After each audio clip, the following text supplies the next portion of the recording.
Yo, yo, yo, yo, yo. What's up, all you burner stoners and potheads? This is Weedman 420 with the Weedman 420 Chronicles. How are all you vipers doing out there? Mrs. Weedman. Mr. Weedman. How the hell are you? Doing great. I How are love you? it. I love it. Been a rainy day today, but Yeah. once again, we need it. Crazy here. Crazy rain. Crazy rain. Storms, not rain. Storms. Yeah, it's true. It looked like the Nothing coming into town today. If you remember that movie, The Never-Ending Story with Atreyu. Hey, everybody. Hopefully you're smoking some big fat doinks while you're listening to the show. Mrs. Weedman and I are about to get normal. We're going to smoke some GG4 grown by our friend Big Earl. It's so good. Oh my gosh, wonderful. So Mrs. Weedman's going to spark that 8 decades bowl up while I read you a little bit about GG4. Once known as Gorilla Glue 4, is an indica-dominant hybrid strain, about 60-40, created through crossing the infamous Chemsister, Sour Dub, Chocolate Diesel strains. Known for its body-melting effects, GG4 is perfect for kicking back on those nights when rest just won't come easily. The high has a slowly building onset, first hitting you in the mind with a lifted sense of euphoria as your negative or racing thoughts quickly fade away. Your body will drop off in a state of deep physical relaxation. I do have to say that about this thing. It is totally just body relaxation. The state of calm quickly turns sedative, immediately gluing you to anywhere you happen to be sitting for hours on end without relief. With these hard-hitting effects and its super THC levels, Gorilla Glue is said to be perfect for treating conditions such as chronic pain, depression, insomnia, and muscle spasms or tremors. This bud has a chemical diesel flavor with a rich chocolatey exhale that tastes slightly of earth. The aroma is very heavy, pungent, and dank diesel overtone, extended by mocha and spices. GG4 buds have they're fluffy, olive green, popcorn-shaped nugs with long, thin amber hairs and coating of thick, frosty, bright, white crystal trichomes. Effects: body high, euphoria, relaxing, sleepy. Chronic pain, relief symptoms: chronic pain, depression, insomnia, muscle spasms. Flavors: chemical, chocolate, diesel, and pine. And then aromas are chemical, diesel, earthy, sour, and woody. This strain here is wonderful. Everybody who I've given this a try or smoked a joint with or a bowl with or given some people some, give me more. all they want is more. More. I'm like, I can't get any more. But Big Earl, fantabulous. I mean, as soon as I open the jar up, I just enjoy just shoving my face in the jar and smelling it. So, Ms. Weeman, talk while I hit this bowl. Yeah, it's pleasant. We actually smoked a lot of weed this weekend. Oh, yeah. Between just being a weekend and then falling into the 4th of July weekend, it was kind of a nonstop smoke-a-thon. But we had a couple friends that tried the GG4, and they're like, get me some of this. I want some. So someday we're going to have to get our hands on it again. Yeah, this Big Earl, it was phenomenal stuff. Good stuff. I still got a lot left. Yeah. I'm going to enjoy this tremendously for the next, until it's gone. It's amazing. And I have, like I said, more and more people asking me for it. So I'm like, you can come smoke a joint with me. I'm not giving it away. I'm not giving any more away. I've given enough. I have to tell you, like on the discussion of Big Earl, I'm growing some auto seeds outside. We talked about them, I think, on the last episode. And we just had a really, really like drought-ridden spring and early summer, and then just got nailed in the last 2-3 days with like 6, 7, 8 inches of rain. Hell rain. And so the garden was spot on. And my plants outside, I let them just take their course with nature. Mr. Weedman was mixing nutrients for me to water them throughout the week sporadically, and then like pH balanced water. So they've been getting that, but then when it rains, they're getting the natural rain. 'Cause Yeah. I think that's part of I the love process. it. Love it. And last week when I posted my Show Your Grow, we had just put Damascus earth Yep. on them because there were some pests in the garden. It worked effectively, but wait till you see my pictures this Friday because they're like little. I trimmed them a little bit, got those big fan leaves off, and that rain, they just pop. They're like little monsters. They got some fat They're nuggies like little going. bonsai They're cool. weed plants. Yeah, They're they didn't great. get tall because they're autos, so Yeah. they went into flower really, really. I Yeah. mean, it's super simple because I watch Mr. Weedman and all of the different steps along the way for an indoor grow. These and not an auto seed. These auto seeds outside, it's like really there's not a lot of work to be done. No. You just make sure they have water, and And good they're light. really great. Yeah. It's fun. So I'll post some pictures again on This Friday. Friday, Show Your Grow. We're watching The Bear Yeah, we are. on Hulu, season 2. Really good this episode, and it really shows the process of trying to open up a restaurant from the ground up with a building that needed to be all redone. Yeah, in a city that's very political when it comes to trying to get things done. Processes in any big city are slower than they could ever possibly need to be. Yeah, so they show the nitty gritty of trying to open a mom and pop. But Like, want good but want a establishment. star. They want want- a yeah, star. they want a Michelin so they're star. trying to do the best. What I really enjoy about it is they've sent their people that work for It's them really cool. across the globe to get training. And different people. They didn't send them to culinary schools. They sent them to like the best of the best chefs that would welcome them for a very brief amount of time to work in their kitchen and learn like culinary school 101 in like 1 week, Yeah. right? They Like- did send the one woman and the other guy to. They went to full on. They went to culinary full school. out, like it was like a 90-day program or so. But everybody else went to specific chefs. Yeah, and it was that's pretty cool. amazing to watch them learning and then doing the dishes. There was a lot of backlash though when this season came out because it is all of the like the first season was just about the business as it existed Right. and how dysfunctional it was, and the brother who is a chef came back to his other brother's beef shop that was just run by guys who ran their beef shop, and they just did it like someone taught them to do it a long time ago. And so here comes this uber trained brother, the Bear, who's been like working at Alinea and the top of the top restaurants like micro gastronomy, molecular gastronomy, or whatever, the fanciest of fancy dining. And he's highly skilled. He comes into his brother's restaurant to try to help out, and it's a hot mess. So now they're trying to revamp it, right? And so he wants to bring, like, he's recognizing these kind of weaknesses or strengths within each of these people that are sticking around to be part of it, and he's fostering it. It's really cool. So he's sending them to places that would really be fitting to them and their skill set Yeah. in the culinary trades to dial in their skill. And it's just neat to see each of them evolve because they're just in the right environment. And they're It's being really mentored cool. and coached. And they're being coached. Yeah. Yeah. And You know, taught. It's pretty neat. Yeah, and they're going to have a part of something from the ground up. Yeah. Yeah. And they all saw the process of what it took to get there. It's very cool. Yeah, very cool. Great show if you haven't watched it yet. The other thing I do like about it, I was so high already that I forgot what I was trying to say about that. There was a lot of backlash. That's where I Yes. started. And it was because this whole season is being behind the scenes.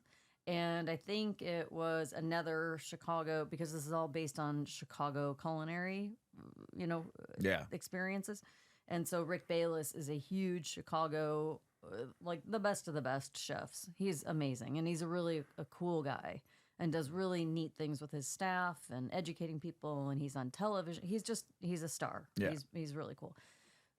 He had been quoted as saying, this really sets the restaurant industry back 20 years, because what mom, after watching season 2 of The Bear, when her 15-year-old son says, I don't want to go to college, I want to go to culinary school, and I want to own a restaurant. Now, this is mom's idea of what happens in the restaurant world. And what is she going to say to her son? Hell no. You're going to college. So he was kind of pronounced about his interpretation of how this show is going to take the restaurant business backward.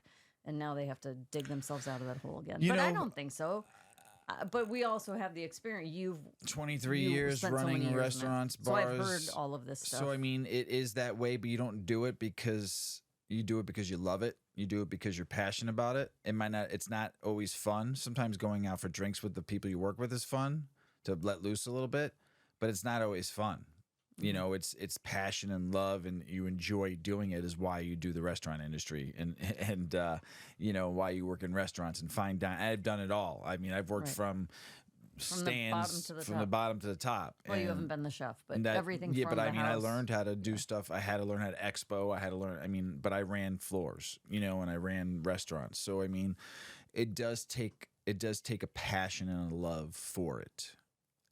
It's not fun. It's hard yeah, work. you have some laughs and grueling. you know along the way, but I mean, you're working 10, 12-hour days some days, 100-hour weeks. You got to love it. Well, think about being one person entertaining, you know, 5 of your friends for dinner. So you're cooking for 6 people, and you're cleaning your house and setting the table and doing everything from, you know, plate to everything it contains, and the next round and the next round. You know, if there's appetizers, dinner, and dessert. Think about that, and now you're like a restaurant filled with people, and it's that turn and burn and being effective, right? And making money for the house.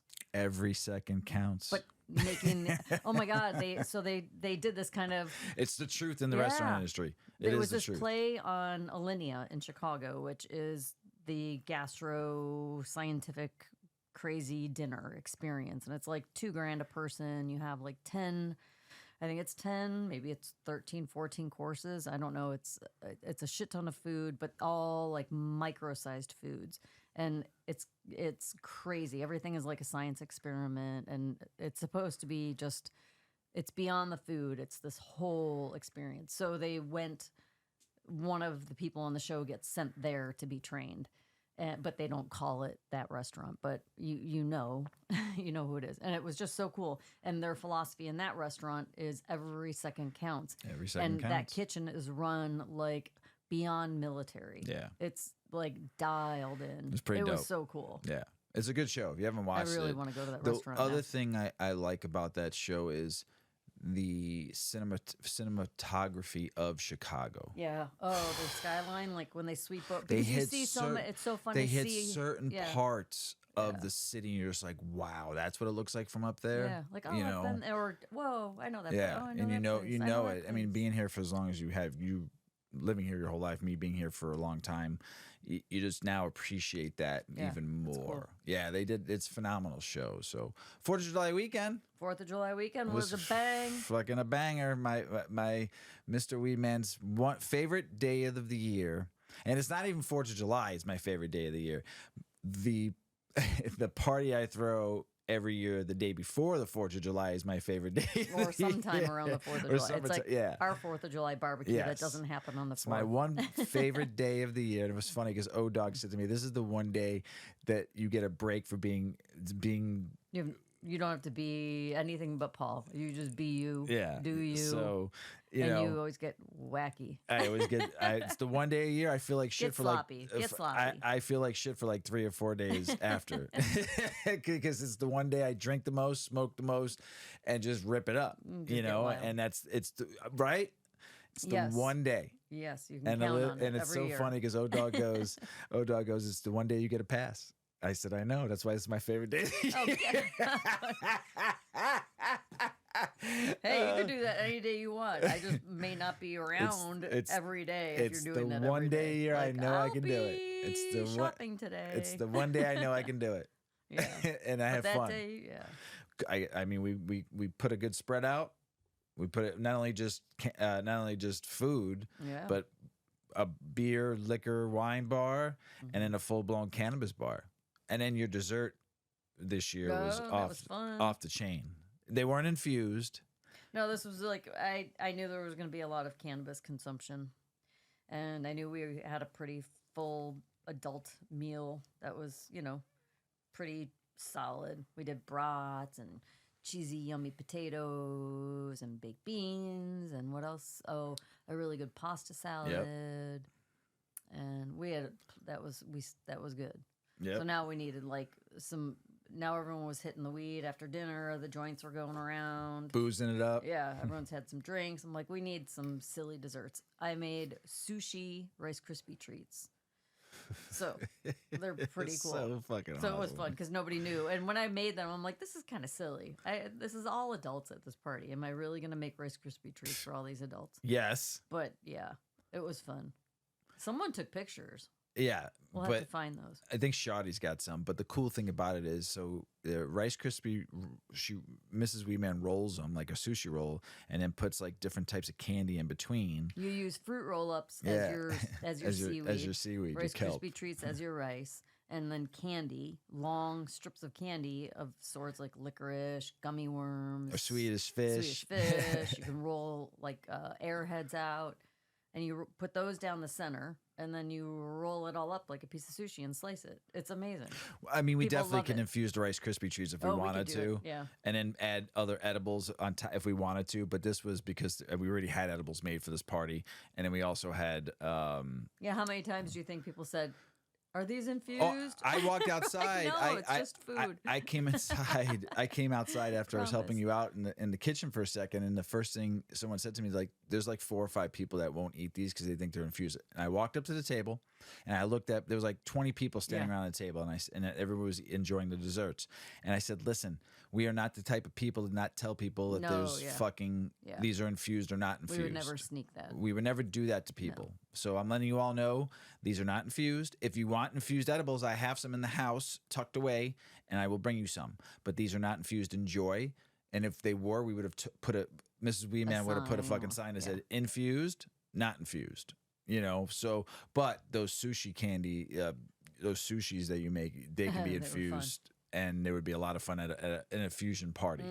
People would be off the fucking rails. I mean, they're fucking amazing. So, kind of fun. So great 4th of July. I just, it's my favorite day of the year. So, Mrs. Weedman, Yeah. you ready to get the show started? Let's do it. Let's do it. Can you trust cannabis experts? In terms of what? Well, we've said on the show from the beginning, even from like day one, we are not experts. No, we are not. We are learning to help others learn. We want to learn more and more. I don't ever want to be an expert at anything because then I stop learning. We're sharing public information. Yes. We're just saving you time. Yeah, a lot of time. That's all. We're telling you what we're reading in the newspaper and online. Yes. So, Well, not the newspaper because I don't have a and newspaper. school, what I've learned at school, and Magazines. books that I'm reading. I mean, I just do this because I love it. So, but we are not experts. We just No. want to help us learn so others can learn with us. And then we talk about cannabis a lot. So, but can you trust experts? A lot depends on who these experts are. A cannabis farmer with decades of experience, a bud tender with extensive knowledge, training, and school on cannabis goods. Some of them may be experts.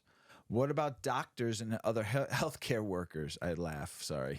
Many presume them to be experts in all fields related to medicine and nutrition. But is this extending their expertise too far? For example, during the COVID hysteria of 2021, many healthcare professionals advocated for lockdowns and the domestic passports. This was science in opposition to it was misinformation or may not be misinformation, but COVID restrictions were normative statements, not indisputable facts. That was pretty good when I read that. That made a lot of sense to me. Of course, this distinction has been lost on a generation of scientists who see no value in philosophy. So with this in mind, it's crucial to differentiate between real cannabis experts and the pseudo-experts of public health.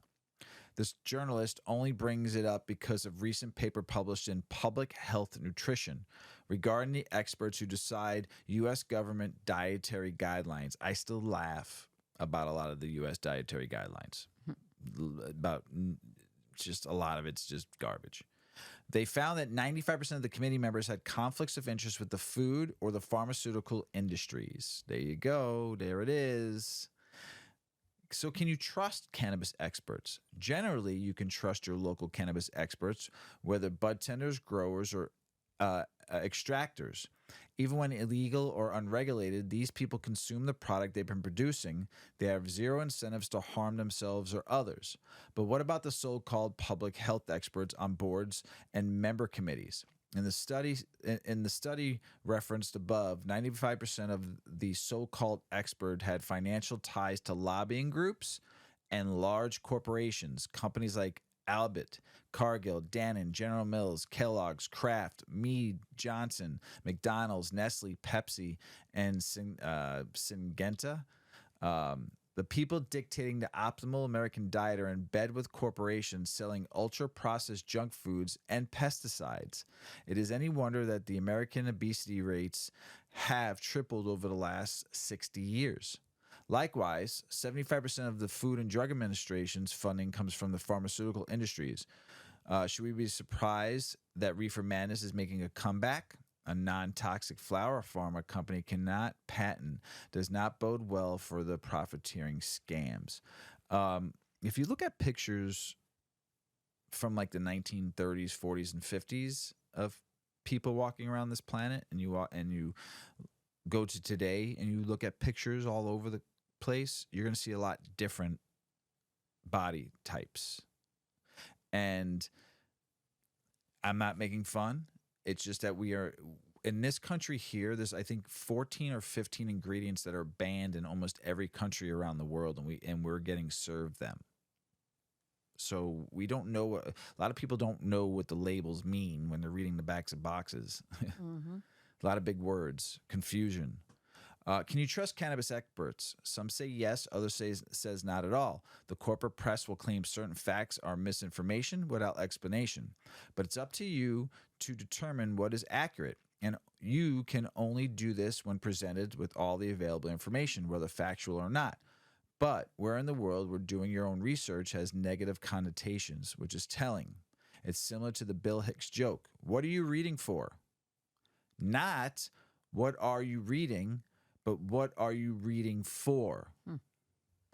Don't you know the experts have already established the correct opinions? Never mind that the experts crafting the government's diet and medicine guidelines have clear conflicts of interest. These people are not, nor will they ever be, cannabis experts. And a little word from RFK Jr. is condemned as an anti-vaxxer, that saturated fat is associated with heart disease, or that cannabis causes psychosis and schizophrenia. Who benefits from your trust? Are they worthy of it? Is it in your best interest to listen to them, or should you do your own research? I thought that was a very good article because do your own research. Mm-hmm. Do your own research. I research every day on cannabis, and I'll tell you I'm not an expert because I read an article last week, and I would say a friend from Mississippi posted on our YouTube that Mississippi does not allow home grow. And I remember reading that article and thought that was weird too. So afterwards I looked it up and saw that I remember, because I remember Mississippi is not home grow state, and it was on the article that I read by Forbes. So The article from Forbes said it was yes, legal. when they listed all the states and how much you can grow. So someone corrected you. Good. Well, not corrected me. I caught it too, but I just let it go. Right. And it was from somebody who we read an article about, the nurse and doctor article from Mississippi. Yeah. She or he or whoever reached out to me said, hey, we don't allow. And I remember, but I wasn't even going to say anything about it. And I remember I went to Forbes and sent to Forbes also, but I wasn't going to mention it on the podcast. Right. But it was great that somebody has my back and just caught that also. Yeah. So I appreciate people. Yeah, because, again, yes. We all make mistakes in this world. Right. And I'm not an expert. I'm learning every day. So well, and I think that it's really important that, But I also know people listening to me. So it's great. That's great. But then that becomes a responsibility for us to not be sharing information that's just, I mean, we're vetting articles and authors and publications and things that are reputable. Upon books. Right. And there's going to be a time where we're going to share something that maybe the person their article didn't get checked very well. Right. And they put out some misinformation. There's going to be times where we do that. But what I was going to say too is Google can be your friend and Google can be your enemy. Oh yeah. And just because you Google search a topic and things show up, and just because it's the first thing that pops up on page one of your search efforts, doesn't mean it's a good source of information. So instead of just clicking on articles, click on the source. Yeah. Click on the article, but go to that article source and see who they are and what it is, and see if it's reputable. You could be reading complete garbage, and I just think it's really important to be careful where you get your information And from. see if those articles have sources themselves That's down what at I the mean, right. down at the Like, are bottom. they See if there's real? like 4 or 5 different I mean, it could be just sources. Joe It's Schmo's- someone's opinion. Yeah, it's an Sometimes it's opinion. someone's opinion. Sometimes I like that because I like the topic and I like reading people's opinions. And also, some of these articles' opinions are very well done. Right. And I like that people are communicating me back if I read wrong Oh, I information. think it's great. Because I think you have to hold me accountable Mm-hmm. just as much as I hold myself accountable for doing this show. So that's the big deal. So when I have people reach out all the time about certain articles that I've read and talk to me about it, and it might happen in their state. Now, sometimes And laws are constantly changing too. in each Constantly, state. yes. And that's probably the biggest area where I would say, I mean, if you're just reading about weed and basics and this and that, whatever. I mean, you're a lot of opinion is good, Right. Right, and maybe a lot of opinion isn't. Yeah. But if you're looking for like specific laws and the rules and the guidelines for the state that you live in or your township or whatever, and how they feel about cannabis, don't let us or one article be your source. Check around in multiple places. Contact your state representatives. Go on you go on your government, your state government Yeah. website, and your laws will be laid out there. It'll Go to take more- normal. Yeah, too. Yeah, go to Normal, Yep. NORML, and they have state by state laws and rules. So again, that's I Yeah, think and that's where- why I'm always researching further into stuff too. I might see an article that we might have talked about maybe 6 months ago, but there's new information that comes out, and I look for that You try to sometimes, find it, and I yeah. try to find it too, to just because it could be updates. So same thing, like you always hear me talk about terpenes a lot because there's always updates on terpenes. There's always more. They're finding out what they can do. So I'm always going to research that. So yeah, I appreciate everybody out there that always looks out for me because hopefully we're looking out for you. This is Yeah. how community works, and this is how friendships work, and building around the world friendships. So thank you. Hospice, one of the most saddest, or depends. Like the end is near, right? Yeah. And your loved ones or yourself or whatever could end in hospice one day. And, there's a point where you want to spend those last hours with that person, but at least want them to have some kind of normality. So, quality. Yeah, and quality. We're not being filled with a bunch of fucking hard drugs like morphine and all that other stuff, so you can't even enjoy that person's last moments with them. So can medical marijuana help at the end? Yeah.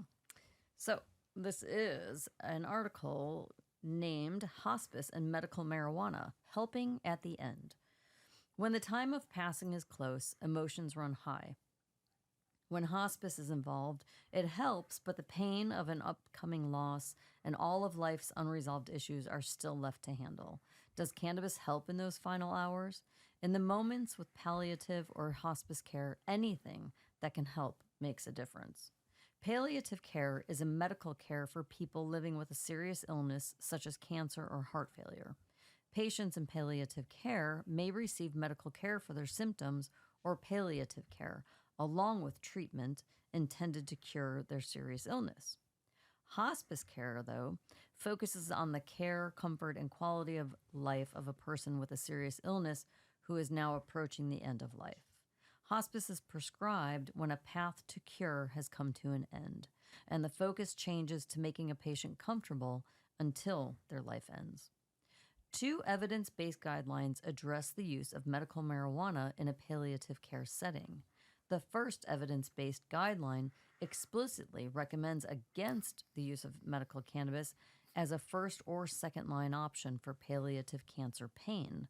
The guideline suggests that it could be considered in the case of refractory symptoms and with careful consideration of potential risks.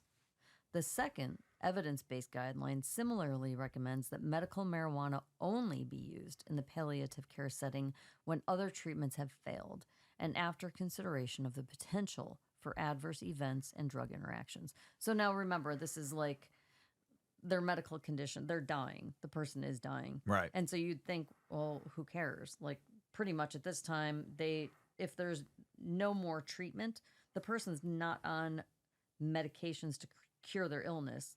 Oftentimes they have brought in, because there's so much pain involved, they bring in morphine. The heavy hitters. And the morphine actually helps to assist in your death and make it a little easier. But I have been told it does speed up the process. And so they're saying at this time, which is interesting, that cannabis shouldn't be that first line. It shouldn't be, pain medications. It shouldn't be number 2, morphine. It has to come after that if there is some benefit from it. Just give me a bunch of cannabis and that's it. Right. Just let me be fun The and point bubbly. is you may be in excruciating pain. Right. And cannabis may not, we don't know. It might not be I agree. helpful at that point. Give it to me anyway, though. It sounds like a great idea, right? Go out with a bong in your hand. In study after study, medical marijuana can help increase appetite, relieve painful constipation, and help with overall pain. Hospice focuses on well-being, knowing there isn't going to be a long-term cure. Currently, most science shows medical marijuana manages symptoms but does not cure any serious ailment or injury. Perhaps equally important, marijuana is used in the hospice care setting to ease spiritual and existential suffering. Some studies show an important therapeutic role for patients faced with the despair of a terminal illness, loss of functions, and a lifetime of reflections. A mild euphoria or sense of well-being can ease a patient's mind, body, and spirit as they come to terms with their fate. In 2019, a study was conducted among hospice professionals. About half of the respondents were nurses, followed by administrators and physicians. Regardless of legal status, hospice staff members were overwhelmingly in agreement that medical marijuana is an important tool in supporting their patients. Though medical marijuana is legal in 40 states, plus the District of Columbia, conflicting federal laws present a challenge for hospice and palliative care programs whose patients are interested in medical cannabis or already use it to manage their pain and other symptoms. The situation is particularly challenging for hospices, which are primarily funded by Medicare. Many hospices say they cannot legally prescribe medical marijuana because it remains a Schedule I controlled substance under federal law. So in my opinion, I think that this is the perfect space to develop a workaround. Especially if you're living in a legal state, why can't you kind of facilitate your own cannabis? And then your hospice nurse isn't treating you with it. You're dying anyway. You're going to die. Right. That's known at this point. There's no going back. So your hospice nurse isn't going to get in trouble if you die. So if you have decided it's your end days and you want to freaking get blitzed, and you tell your buddy Joe to go get you a freaking ounce, and you're just going to sit there and smoke that shit until you can't see straight, and your hospice care nurse comes in that day, and they're like, it's time for morphine, and you're so freaking baked that the morphine doesn't do you good, they're not going to get in trouble for it. Right. Right? So I think that there can be workarounds in legal states. And I'm sure, I mean, your buddy Joe could go get it from his guy. Yeah. Everyone's got a guy. That's right? it. Sorry, a little tangent there. Just, when you're in that point, you got to do what's right for you and forget the federal laws. Figure out a workaround. That's it. Cannabinoid ratios, why they matter. It could be confusing at times, ratios, and what do they mean? I get asked a lot about ratios and what's good for pain and what's good for THC to CBD, but don't forget there's other ratios now too with all the other cannabinoids that are coming out in this cannabis industry. So, but understanding how ratios help predict the effects of full spectrum cannabis. Full spectrum cannabis contains the entire spectrum of more than 100 phytocannabinoids, but those cannabinoids are not present in equal amounts. Knowing the ratio of one cannabinoid to another can help you predict what the effects of that cannabis could be. How breeding influences cannabinoid ratios, and this hypothesized that before THC was identified as a cannabinoid responsible for making people feel high, that there were more balanced cannabinoid ratios in landrace cultivars, those bred by nature rather than intentional human breeding. They kept getting bred to go higher and higher in THC, so most strains have very low CBD, said Dennis Hunter, co-founder of CannaCraft, who produces CBD-rich products under the brand name Care by Design. Thankfully, in 2008, the first cannabis testing lab in the United States opened their doors, and Steep Hill Labs modernized the science of cannabis lab testing with help from Harborside. Thanks to their testing and research, Steep Hill and Harborside can even be credited with rediscovering CBD. Other early CBD pioneers responsible for the industry game changers are Fred Gardner and Martin Lee, who worked with the grower Wade Logiter to start Project CBD. Beyond starting Project CBD, Wade also is the breeder who created Harlequin, one of the early CBD-rich cultivars identified by Steep Hill. Now, more and more cultivars are breeding for the complete cannabinoid and terpene profile rather than just THC. I know somebody that's doing that right now, too. You'll find out soon on another episode with this breeder. How do cannabinoid ratios affect you? Every cannabinoid ratio will produce different, sometimes radically different outcomes, so it's important to know what the expected effects of a given ratio could be. You should also pay attention that the bigger number in the ratio is the cannabinoid. You want it to be, example, if you don't want to be very high, make sure it's a 4-to-1 CBD to THC instead of the opposite. Ratios with more THC than CBD. It is unlikely that you will see cannabinoid ratios offered with more THC than CBD.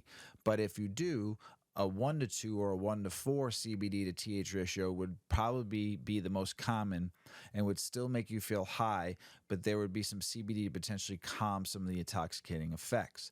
These ratios would likely be good for people who are sensitive to THC but still curious about trying it, though a 1-to-1 ratio might be a better way to start, as it would even contain more CBD. A 1-to-1 balanced ratio. A 1-to-1 ratio of CBD to THC is equal parts of each cannabinoid and is possibly the most common ratio found in cannabis products. It is a wide variety of product types in edibles, tinctures, capsules, topicals, and possibly even flower or extracts. This is a good ratio to start with people who are new to THC, but curious what it would be like to feel high. I disagree. I think somebody new to cannabis should be doing a 20-to-1 or a 10-to-1 or a 4-to-1, higher on the CBD, lower on the THC spectrum, to get your body used to what it's going to feel like. And then once you feel better with your ratios, go to a 1-to-1. And then you might possibly just go straight to THC or try other cannabinoids with that instead.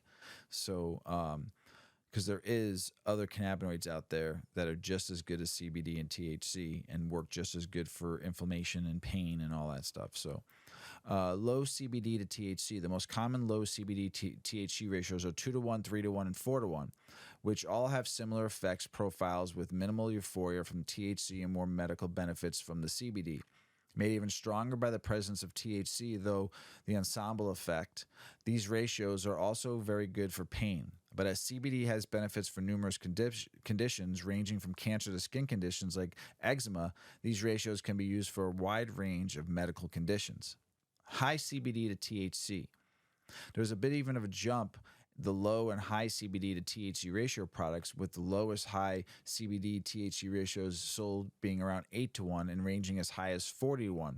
While the low CBD THC ratios still have some minimal euphoria from THC, unless someone is taking a very high dose, it is unlikely that the 8-to-1 and higher ratios will produce a feeling of intoxication. Specifically, ratios above 18-to-1 CBD to THC are commonly used in cases of pediatric epilepsy, as they do not produce intoxication. Aside from epilepsy, high CBD to THC ratios can be useful for a wide range of conditions, just like lower ratios of CBD to THC. But the additional CBD may change the impacts in your body, just like one needs to do some trial and error to know their dose with edibles. There's some trial and error to figure out the best cannabinoid ratio for your needs. What the research on ratios say. Most research on cannabinoid ratios can be lumped into two categories: research on a 1-to-1 balance on THC and CBD, and research on a high CBD to THC ratios for epilepsy. The researchers on the high CBD THC ratio for epilepsy is pretty unanimous, and CBD is beneficial for some types of epilepsy in some people. The research on the 1-to-1 balance ratio has primarily focused on the product Sativex, which is a tincture taken orally and is approved by symptomatic relief of pain in advanced cancer and multiple sclerosis. Cinnamon Bidwell is a neurologist at the University of Colorado Boulder's Institute of Cognitive Science and has offered a caveat emptor to cannabis consumers. The marketing and the consumer lore is far ahead of what the research can really support. Ratios, not just CBD and THC. While this article has focused on the ratio of CBD to THC, it is important to consider that the more than 100 other phytocannabinoids, as well as terpenes and other chemicals like alkaloids. For example, as we discussed for the canna beginners, while the research on it is mixed, some people see benefits for sleep from using CBN. As both CBD and THC can also benefit for sleep, rather than just using one cannabinoid, consider using ratios such as a 2-1-1 CBN THC to CBD. On this topic, the American Society for Testing and Materials, D37, committed on cannabis, was just meeting in Denver, and one of the standards they're working on is regarding how cannabinoid ratios can be best presented to consumers. There's other products out there that you'll see. It would be like a 4 different cannabinoids or 3 different cannabinoids and different ratios in there, and you'll eventually going to see more. I've said this in the past. I've been saying this for a while now. The person or the grower or the cultivars that we can find that has higher in the other cannabinoids is going to be the winner of this race. Mm-hmm. So that was a good article by High Times. When you're high on marijuana, Mrs. Weedman, what happens to you? When you're high, your thoughts are high. That's for sure. That's for sure. Yeah. When you consume cannabis, the experience is markedly different due to its psychoactive effects altering your perception of the world around you. In addition to its psychoactive properties, cannabis can trigger a release of dopamine, providing an extra rush of pleasure. As you indulge, you may find that all your senses and nerve endings go into overdrive, heightening your sensitivity to touch, sound, and more. It's as if an angel is speaking when you hear someone's voice, and everything around you undergoes an immediate transformation. Contrasts become more profound, sunsets take on a different hue, and you fall in love with the sunset itself. The desire for physical contact intensifies, and the pleasure derived from it becomes immeasurable. It's a state of being where you become acutely aware of every little detail, reigniting your passion for life.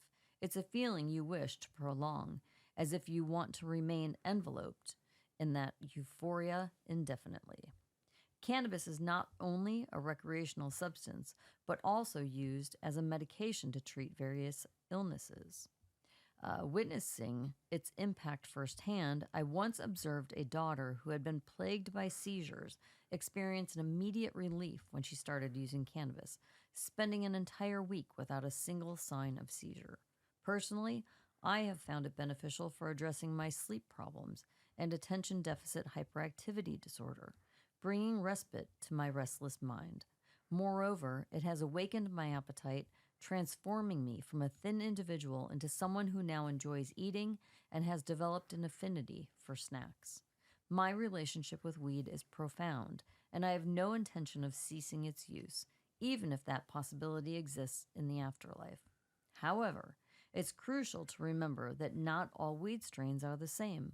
Depending on the type, their effects can vary significantly. Some strains excel at relieving pain, while others have sedative properties. The terpenes found in cannabis can also provide relief from anxiety and depression. It's worth noting that in certain cases, weed something got messed up here. Weed use may exasperate depression or induce feelings of paranoia. If faced with such circumstances, it's recommended to have lemon juice on hand, as the chemicals present in lemons can help mitigate the effects of weed. Peppercorns are a big help too. Take a big whiff, and before long, you will feel calm. And I will say, very cool, just yesterday we went to a barbecue, and it was a pool party. And so we were in the pool passing joints around, and talk about like floating. It's a when we've done that at the beach, you know, you Yeah. take a couple hits and then you get out on a raft and just float on the lake. And on a calm lake day, you just feel like it's just Oh, yeah. it's such a cool feeling. Oh, yeah. Just that like weightless feeling Yep. intensifies. But there's a lot of strains that make my senses so mean. Like they're just on like crazy high levels. My hearing gets like, I feel like a dog. Like, what's that? What's that? What's that? Every little noise outside, I think it's right in front of the house. Colors become brighter. Oh, yeah, it's the best. There's certain strains that do that more than others. Yep. Yeah. You forgot to read one last line of this article, though. I did? The stoners make the world a better place. Huh. I took that out. It just didn't seem to fall into it. But yes, stoners do make the world a better place. For sure. Crazy. Maryland, they went recreational on July 1st. All their doors for dispensaries were opening up. They did $10.4 million the first weekend in sales. I think some people wanted some Well, weed. you opened it up on the perfect weekend, too, 4th of July weekend. Oh, my goodness. So good for you, Maryland. Florida Attorney General argues that marijuana legalization ballot measure misleads voters and brief to Supreme Court. They are really trying to stop this from going on the ballot this time around. It's such bullshit. Yeah. And here's the crazy thing about it. They went and got the signatures. You're just afraid because this time it's going to pass. Mm-hmm. So they're trying to do whatever they can to not make this go recreational. But if this law passes, if it gets on the ballot and it passes, like there's enough votes for it, and they try to put a stop to this, because you know they're going to. You know they're going to go to the Supreme Court. You know they're going to do whatever they can to stop this. That means they don't care about the voters. They don't care about our vote. We mean nothing to them. That's all I'm going to say about that. Now, here's something even crazier. The city of West Palm Beach, Florida, moves closer to banning marijuana dispensaries. West Palm Beach, what is wrong with you? That's so bizarre, too, because West Palm Beach is... You know how much weed I've smoked in West Palm Beach? I've worked at so like many strip bars joints down there. on every other corner. I mean, Come the on. city of West Palm Beach is moving closer to banning future medical cannabis dispensaries. There are already 9 located within the city limits, and the Commissioner, Christy Fox, plans to vote in favor of a proposed ordinance to keep those in place but not allow any new ones. Stupid. It's like, it's a international airport area, West Palm Beach. I mean, that's the core of West Palm Beach. It's a transit Palm area. Beach County, it's that. Right. So you have all sorts of commercial businesses. Foolish. They had a Greyhound. I mean, so many things. That's crazy. Major marijuana industry players launched Super PAC to advance cannabis reform as the 2024 election heats up. Coalition of cannabis businesses, now wait who they are, ready? Groups has launched a new Super PAC that will work to raise the profile of cannabis as a national issue in the 2024 election and beyond. As part of the strategy, will involve finding industry partners to ask their customers to make roundup donations at the point of sale when shopping at dispensaries. The U.S. Cannabis Council announced on Wednesday that it has a member business have formed, Legalize America Super PAC, which, unlike traditional political action committees, can accept contributions of any size but cannot directly coordinate with political candidates. Despite public support for ending cannabis prohibition, the coalition says that Congress is stuck in the past, so the Super PAC will help speed things up.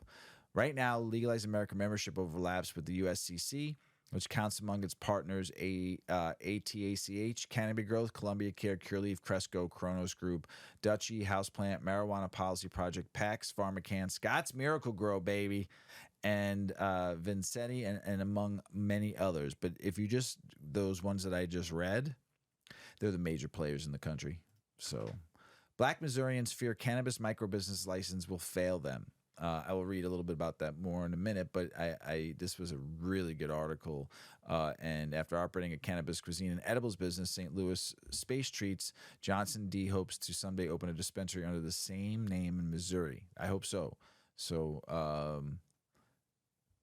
fiscally irresponsible GOP lawmakers kill cannabis legalization amendment in Wisconsin again. Oh, my goodness. GOP Senator, cancer survivor who used medical marijuana, urges reform before it's too late. Republican Senator Bill Rabin made a last-ditch legislative maneuver to ensure that his medical marijuana bill becomes law in North Carolina. Good for him. Keep on going. Get that stuff going in North Carolina. Labor union urges Biden and marijuana prohibition to protect workers, prevent monopolies. Yes. U.S. Forest Service says state marijuana legalization drives uptick in positive THC tests for federal workers as perceptions have shifted dramatically. Yes, of course. They're all burners from back in. I mean, most forest people, they come on now. I mean, let them smoke after work. Arizona shoppers increase marijuana spending. New Mexico group looks to rebalance cannabis industry. Missouri's prep for cannabis microbusinesses opportunity. Missourians interested in joining the state's cannabis market can buy a ticket for the lottery to get in, reported Missouri Independent. The cost of their ticket is a $1,500 application fee for a chance to partake in the lottery, where a limited number of cannabis microbusiness licenses are up for grabs. Hence, Black Missourians saying that they feel worried about the lottery.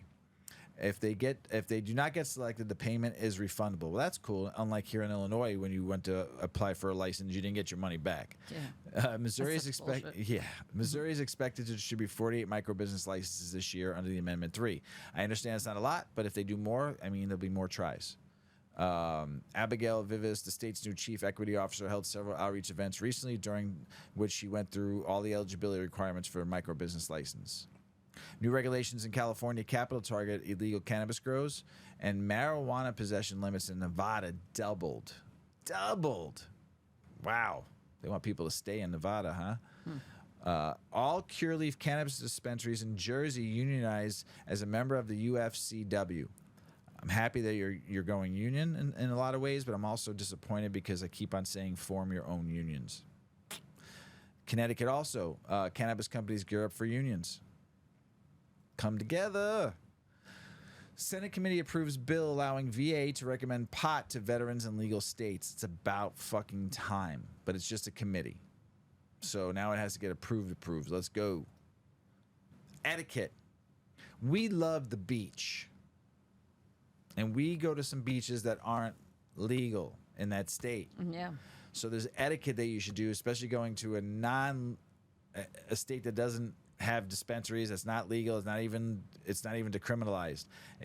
There's maybe you can get CBD in that state, which is every state, but there's some etiquette for the beach, and we love the beach. This is just general cannabis beach day etiquette. This doesn't talk about legalities, although it identifies something very interesting. So let's go. The sounds of crashing waves softly nestled into warm sand with the sun's rays on your shoulders. That's what a beach day is all about. Under the right circumstances, a little cannabis could be the perfect cherry on top of that experience. While we may not pop a gummy on a day trip to the beach with our kids, there's a right time for cannabis on a beach day. On those truly relaxing days in the sand where there's no responsibilities, a conscious dose of weed could be simply delightful. Of course, lighting a big old joint in a public space is neither legal nor appropriate. There's etiquette to all public consumption, and that's especially true in places like the beach. So let's talk about beach etiquette for cannabis consumers.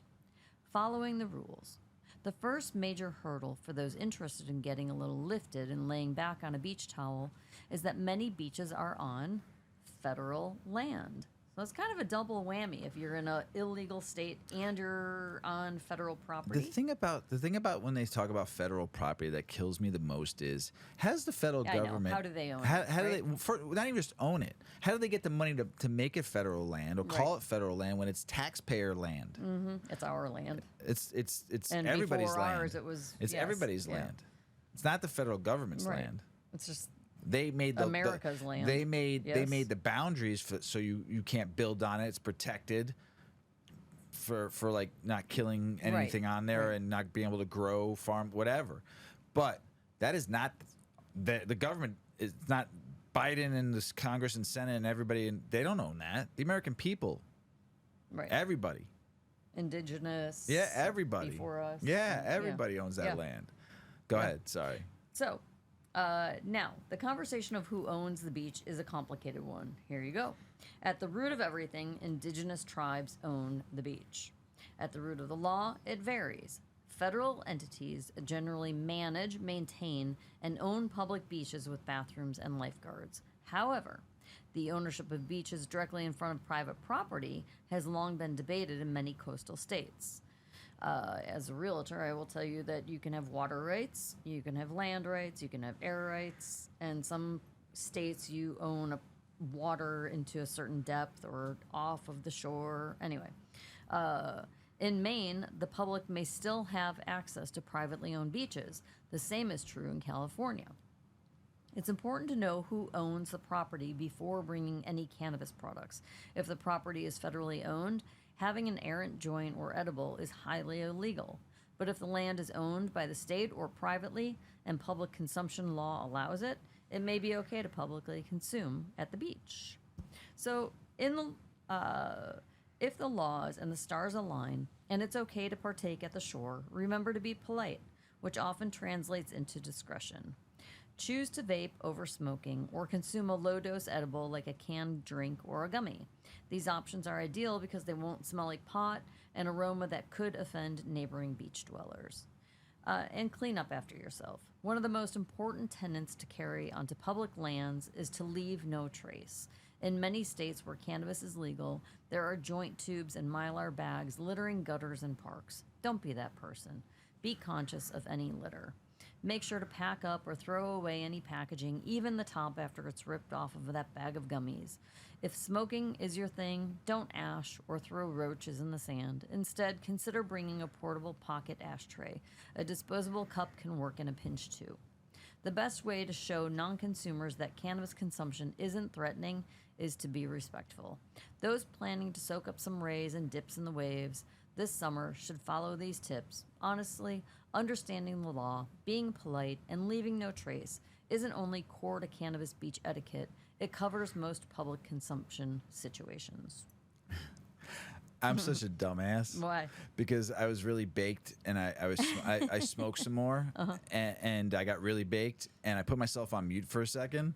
And when we were talking about federal land and not being the government, Were you on mute? I was on mute. So everybody that's now catching up, because it was probably going to be like a 15-second, 20-second, like here's Mr. Weedman with only Mrs. Weedman saying indigenous people own the land. This is what I said. The federal government doesn't own that land. The federal government made the boundaries so it's protected, so you can't hunt, you can't farm, you can't build property on that land, you can't drill a lot. It's federal land, but the federal land is a boundary that they put. The indigenous people own that land, the American people own that land, the taxpayers own that land, and it should be used correctly with the boundaries in mind and be protected and safe. But the federal government gets the money from us as the taxpayers. They do not own that. No government should own property around this world. Us earthlings, it's owned by the earth, and the earthlings are here for a while to use it. We should be able to go to anywhere we want, and as long as we're safe, keeping other people in mind, and keeping the earth clean, it is our earth to enjoy. So now that you heard me, that's what I actually originally said. So that 20 seconds, that delay, it wasn't. I just was stoned. Sorry. Like I said, I'm not an expert. International news. Ukraine's president says legalizing medical cannabis can help people impacted by trauma of war with Russia. It's going to be a while before you can get some cannabis and be able to grow there. So, but hopefully maybe Canada can give like some of that 1.3 billion in wasted weed and send it over there for the people to use instead of burning it and throwing it away.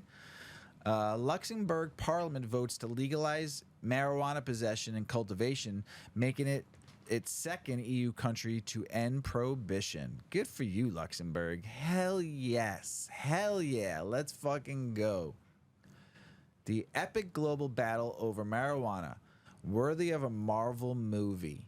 It is time for a summer blockbuster, and Marvel usually wins the epic big screen battle. But in the real world, another one is heating up. The global effort to reclassifying marijuana received a recent key boost. With the U.S. president, global leaders, villains, billions of dollars, history, millions of victims, and hundreds of millions consumers, this could have a massive effect. The West versus East showdown now has changing players, and facts play as a part.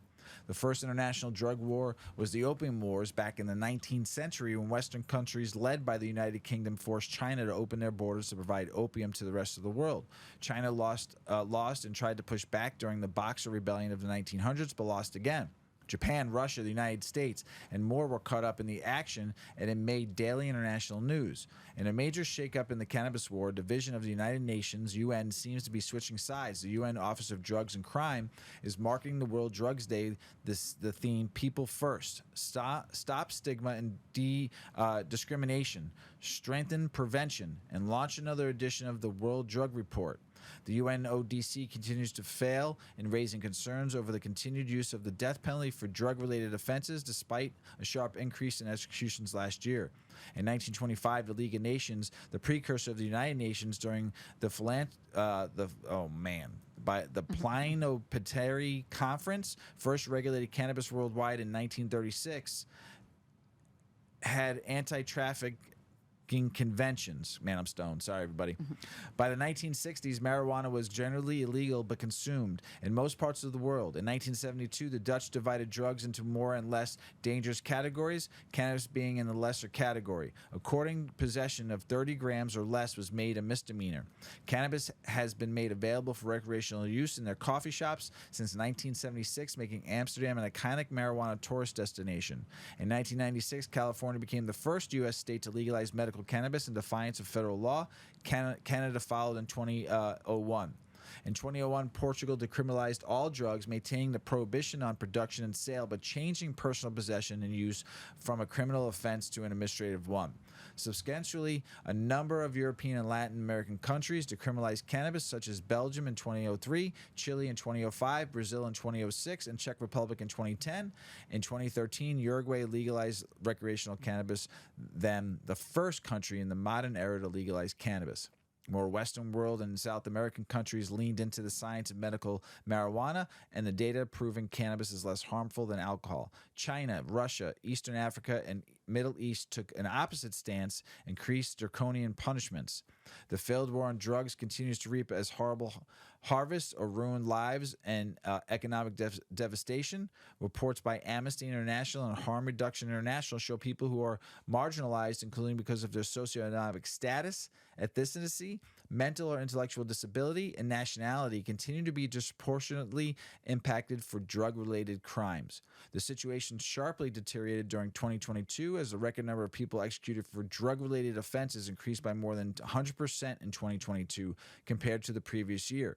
As reported by Amnesty International, executions for drug-related offenses amounted to more than a third of all executions recorded globally. Jeez. Executions for drug-related offenses were confirmed in Iran, Saudi Arabia, Singapore, and China, likely occurring in Vietnam as well, where state secrecy is prevalent. Added to the remix is a slowing-moving President Biden and U.S. decriminalizations in Canadian Prime Minister Trudeau, allowing the international cannabis trade despite the UN former cartel kingdom. Colombia is working to legalize marijuana and become the weed basket of the world with their outdoor grow. Pete Davidson, Rihanna, Elon Musk, and other bold-faced celebrities join international conglomerates like Constellation Brands, Alteria, Almanation, Couche-Tard, and Imperial Brands to embrace. That's what it said. I know it sounded like it sounded. No, it's you're high. That's all. I am. To embrace legalization both nationally and beyond. It was a good article. Sorry I fucked it up so much. Damn GG4. No, I could just tell you were high. That's all. Crazy. This person gets arrested for 2 joints and spent 7 years in prison. Yeah. But the ending of the story is great. Yes. Now he owns a cannabis company that donates profits to help people like him. This is an as-told essay based on a conversation with Bernard Noble and has been edited for length and clarity. So this is in first person. This is Bernard Noble speaking. I love to cook. I'm the oldest of 6 kids, and my mama always had me beside her in the kitchen. She'd tell me to watch the food and listen to the food, and she'd bop me if I burned anything. I started selling Cajun dishes like gumbo and yakamain, a sort of beef and noodle soup that's a sworn hangover cure in New Orleans. 1 week into 2010, I drove to the Big Easy to visit family and pick up meat to cook and sell back in Kansas City, where I'd relocated after Hurricane Katrina. My life changed that weekend. I went to look for friends who I knew had gone to buy something to smoke. As we walked back to my dad's, what felt like 50 police cars swooped in. I made eye contact with a black officer, and it felt so personal between us as two black men from Louisiana. I wasn't scared when he told me I wasn't going to get out from under this. Maybe I should have been worried. I had less than an ounce of weed on me, about enough for 2 joints, but I was sentenced to 13 and a half years in prison. That's fucking nuts. Ridiculous. Going to prison ruined my family. I was dad to 7 kids when I was arrested. Some of them I had young, but for the past 14 years, I had been in a relationship and we were raising our 3 kids together. When you're in the system and you have no resources, your family is torn apart. I didn't have money to call. After a while, it felt like my family had forgotten about me. It was like I had died, but worse because my kids felt abandoned. In prison, mail is everything. If you get mail, it means someone cares about you. You have support, love, and money, maybe even some snacks from the outside. When you have none of that, the other prisoners know you're vulnerable. I never had mail. I spent a lot of time crying in prison. I felt so unloved. That changed when my case started getting some attention. Just a few years after I was arrested, states started legalizing marijuana. People were making money off this industry while I was serving time for 2 joints. I wasn't the only one who thought this was wrong. The Innocence Project and the Marshall Project started advocating for me. Then I was featured in the documentary, Grass is Greener. When I started getting letters from supporters, it changed how I walked. I stuck my chest out and walked with pride for the first time in many years. Finally, the support paid off, and I was released on parole after more than 7 years in prison. Still, the damage wasn't over. My being in prison took something from my kids that I can't put back. My daughter used to wait in the window for me like a little puppy. We loved eating Subway together, but when I got out of prison, she told me I didn't have the right to parent her. That has been taken away from me, and I was so angry about it. To this day, I'm trying to do rights for my wrongs. I'll never forget walking into a dispensary for the first time. There was an armed guard at the door. He opened it for me and said, "Welcome." I thought he was playing me. For years, I'd been guarded by men with guns. Now a guard was welcoming me to do the exact thing that had put me in prison. That had to be super surreal. Being black and coming from my background meant opportunities were scarce. I had nothing. Legal cannabis offered me a chance to build a better life, and I was determined to take it back. I co-founded Be Noble, a cannabis brand that donates 10% of its profits to end marijuana-related incarceration. I'm writing this on my 57th birthday. I'm married for the first time, and we have a baby on the way. I'm extremely excited to build this new family while continuing to heal my relationship with my older kids. I get to share my story, educate people about this plant, and yes, make some money.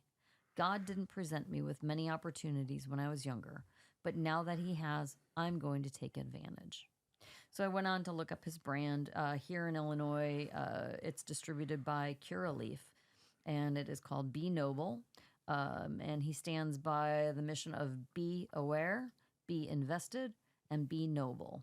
And Be Noble is sold here in Illinois, and the Illinois proceeds help the North Lawndale Employment Network, who assist North Lawndale, that's a Chicago neighborhood, residents through innovative employment initiatives that lead to economic advancement and an improved quality of life. So that's a good cause. That is a kind of a struggling Chicago neighborhood that just doesn't get resources from the city, from what I understand. I don't know anyone that lives there, but I know that there's a need for help there. So pretty cool. Awesome. Yeah. And cool that he gets to turn that around. But could you imagine being imprisoned for 7 years for that? Your whole family gets torn apart. Then you come out and now you can walk into a dispensary. Like he said, like how I'm walking in and he's holding the door open for me. Right. But so cool that he got to turn his story into a success at the end. And hopefully his kids receive him and they can heal their Yeah, long hope so. separation. Yeah, absolutely. Majority of NFL players use cannabis. Chiefs Travis Cleese explains how they pass test.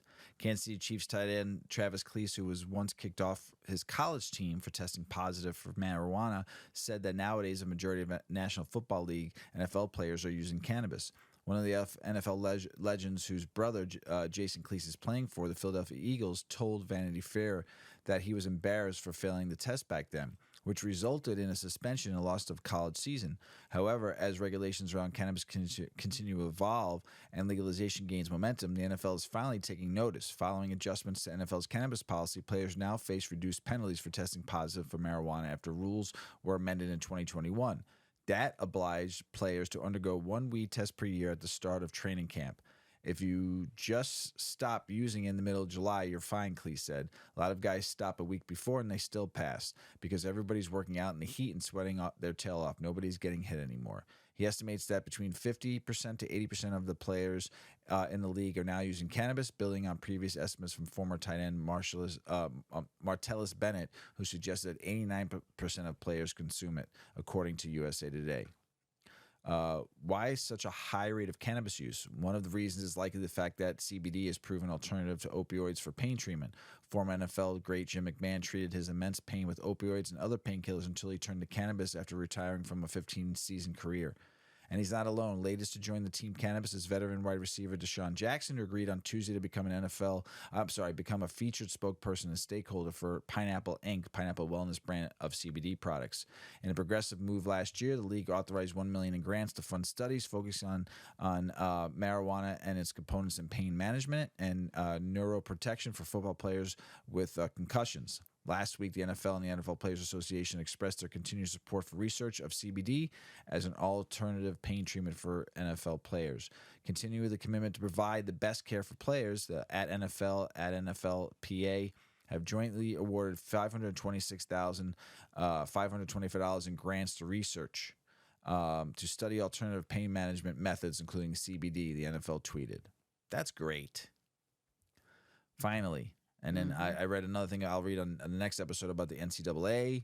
So it just needs to, instead of giving them opioids and painkillers and all that stuff, CBD, THC, there's so many other cannabinoids you should be studying out there, CBG, CBC, CBN, so many more that I think the NFL is missing out on. Especially CBG, the mother of all cannabinoids for inflammation and pain relief.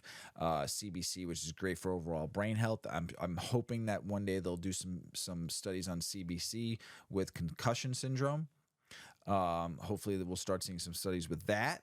I've done a little reading about it, but I'm not an expert, so I'm not even going to talk about it until I see some full-blown research about it. So, but yes, I think with money coming from all the different sports associations around the world, they make enough money to where they can start investing and researching in different cannabis for their players, for protection, for health, for PTSD, concussion syndrome, it all. So, but it's a start, right? That's right. So, Mrs. Weedman. Mr. Weedman. That's the end of the show. Boo. Boo-hoo. Got anything else to say? Have a great week, everybody. Smoke smart. Oh, I'm going to try to take Mr. Weedman's words away. That's not my words. That's Polly's words. No, have a great week, everybody. Stay well. Get outside. Get active. Smoke some weed. I don't know. Be good. Be good to one another. Just be good people. Yep. Hey, everybody out there in the world, we love you. Thanks for listening. Thanks for holding me accountable out there. I appreciate that more than anything. And thanks for just talking with me and loving on me and DMing me all the time. I just love it. Appreciate it. And we love you out there. Thanks for listening. As always, Paulie always says, smoke smart. Puff, puffing away. Puff, puff, puff. Check out our cannabis lifestyle brand online at 8decades.com. Our custom smokes and accessories are perfect for your coffee table, bedroom nightstand, or kitchen counter. They're designed for you to show them off. The Canna community is also loving our hemp and cotton blend t-shirts, sweatshirts, scarves, and hats, finished off with our 8 Decades logo. We've got some awesome, long-lasting goods that will be your favorite for years to come. 8 Decades, because a 9th decade of cannabis prohibition isn't acceptable. Acceptable. acceptable, acceptable, acceptable, acceptable.